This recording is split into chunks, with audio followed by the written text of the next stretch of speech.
there's a trophy for beating this boss without killing the archers that I already have. It's not impossible.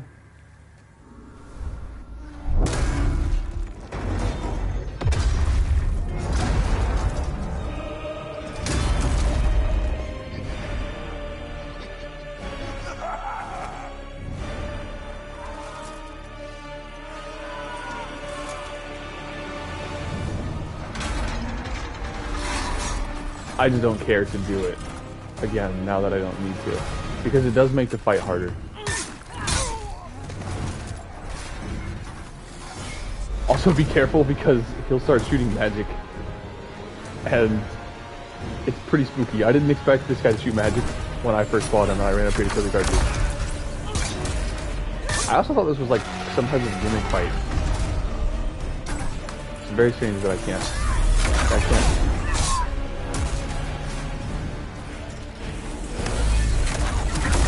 Oy, oy. These are getting me.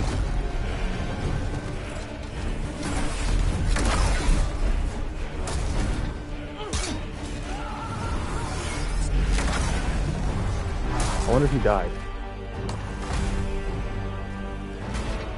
I was trying not to knock them down like that, but I didn't do enough damage. I think I'm safe from his magic here. I feel like there are a few spots where he could hit you, especially once he jumps backwards. I think he'll be jumping back now that he's here or whatever. Maybe we better do like this. There you go. He guarantees one shot so they don't fall off. Don't expose myself to magic as much.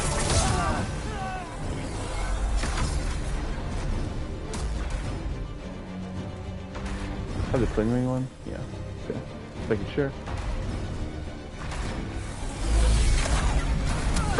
I didn't even see this one.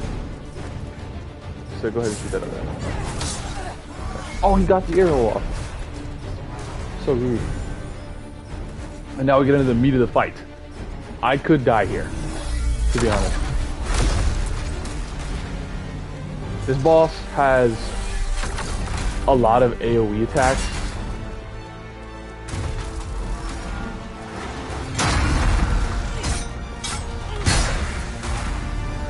And they're really scary. On top of that, he can like jump backwards and stuff. It's the scariest when you're playing in a small area. If you don't kill the archers, you'll be playing more in between those two stairs. And he just does a lot of...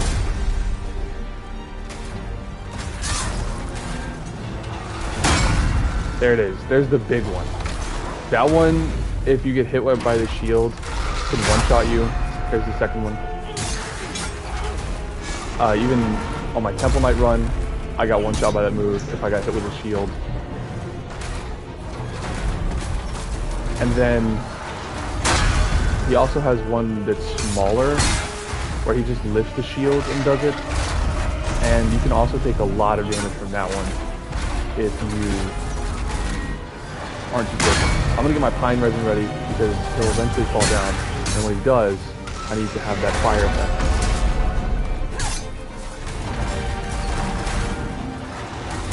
My favorite strategy here is to just like that. Oh! Yeah, as you can see, he can hit you. I think the head does the most damage. He can hit you falling down.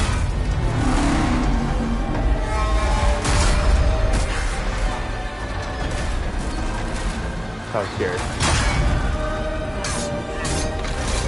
You can also use sorceries on his body, and they do a lot of damage. I'm not gonna show it right now because I have the Pine Resin effect, but the sorceries really aren't that bad. Wow, I didn't realize how easily he falls down after you knock him down the first time.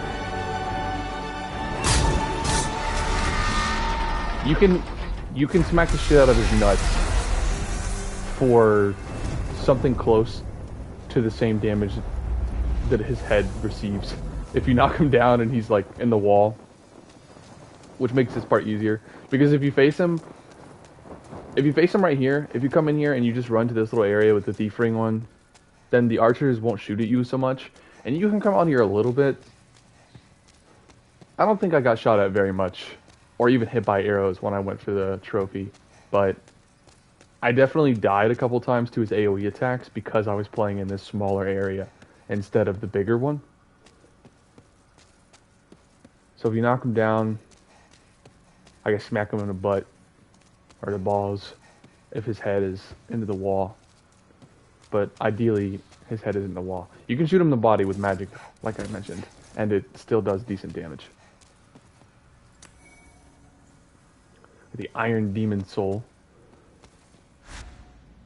I'm gonna head back to the Nexus.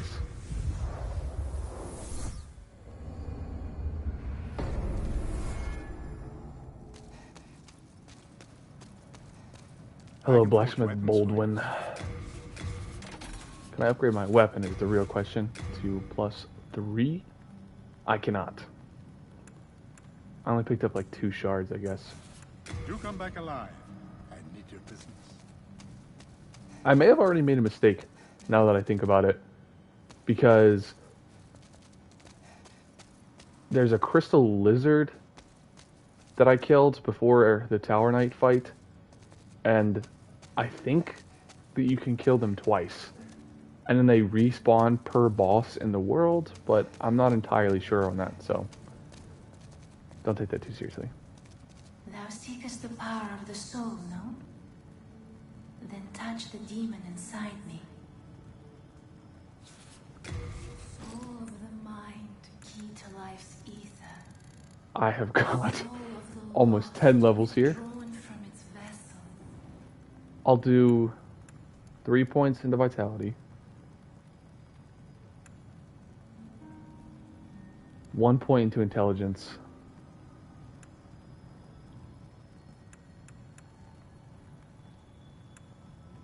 A point into Faith.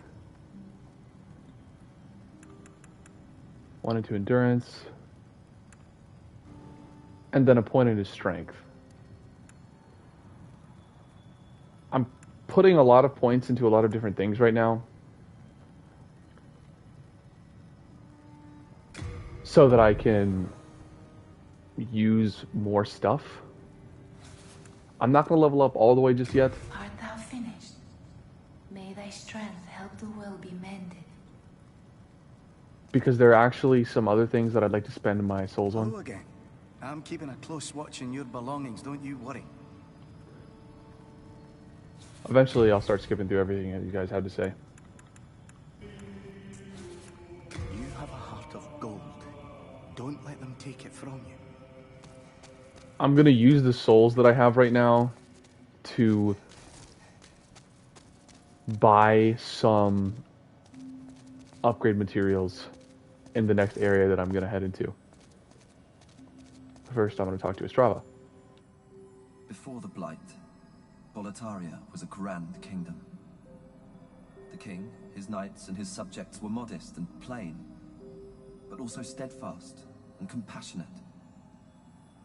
I have spent much time in my studies in the cultured countries of the south, yet no country holds my heart as does Boletaria. But look at what has become of us now. I refuse to believe that this is what Father wished for our great land.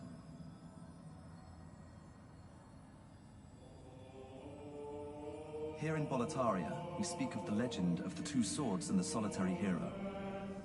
The two swords are Demonbrand and Soulbrand.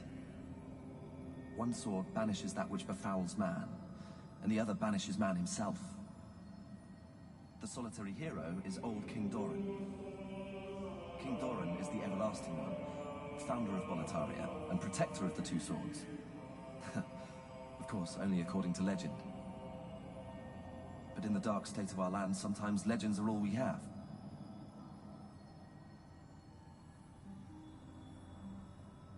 King Alant led Boletaria with a round table of the bravest knights. The noble twin Fangs, Valifax and Bjor. Alfred, the Tower Knight, Metas, the Penetrator, and the brave tribesman Longbow Ulan and his fearsome legions. But today, Boletaria is an abysmal mess. Valifax was lost, and Bjor slipped through the fissure, never to be heard from again. All the rest, along with Boletaria, either devoured by the fog or fallen afoul of the demons. The Boletarian knights are no longer. But perhaps our age will see the rise of new heroes, such as yourself. But perhaps our... Yay! Lore from Ostrava.